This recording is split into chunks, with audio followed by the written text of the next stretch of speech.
não sei se aí aconteceu também, mas agora durante a pandemia, muitas vezes se invocou a palavra evidência e a crença.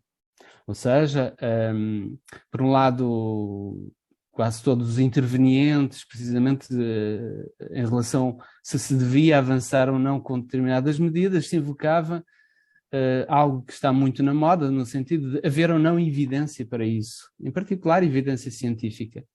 E por outro lado, ao mesmo tempo, e de forma talvez paradoxal, é curioso como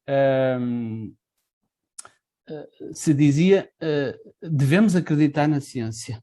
O que é curioso e paradoxal, porquê? Porque, de algum modo, a ciência não exige propriamente crença, não é? Exige prova, quer dizer, estamos aí no domínio da prova.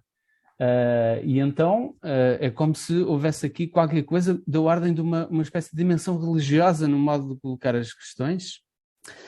É compreensível a um certo nível, no exemplo que eu estou a dar, porque há todos esses negacionismos que nós sabemos, etc., portanto tem que se apelar precisamente à ciência, mas é como se colocasse de algum modo a questão de uma forma que ela já não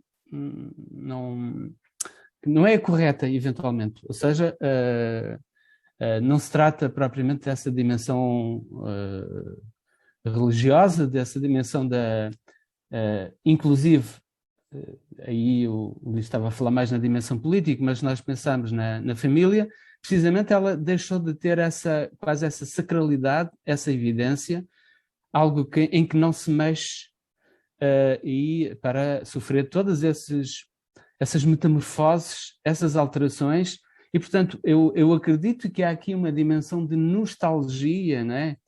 Porque na realidade, quando nós falamos da família e de tudo o que ela apresenta de novo, estes novos fazeres família, nós estamos a falar sobretudo do mundo ocidental, porque nós vemos, Sim. se nós alargarmos a questão, nós vemos como há quase uma espécie de resistência em sentido contrário. Talvez isso tenha a ver alguma coisa com a sua questão, ou seja, uma espécie de nostalgia.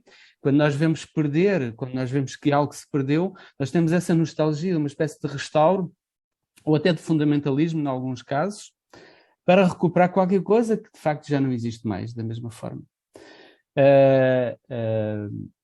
Mas na família, precisamente, ocidental, como nós experimentamos as coisas, e nessa era democrática que nós vivemos, de algum modo, ela sofreu todas essas metamorfoses e, portanto, é com isso que temos de jogar. Ou seja, agora compreende-se, por outro lado, precisamente, eu talvez dissesse que uma das causas desse movimento nostálgico, também utópico, num outro sentido, mas nostálgico ou fundamentalista, tem a ver com uma certa angústia que este estado quando o quadro, quando o tal pronto a vestir já não existe mais e que de algum modo isto gera angústia.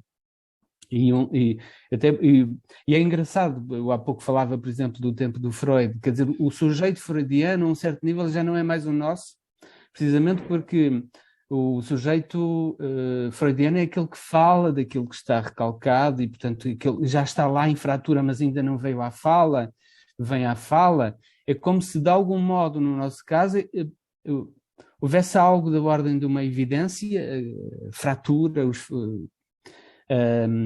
aquilo que a família já não é, a necessidade de fazer, está aí à superfície, e isso gera angústia. Daí também muitas reações.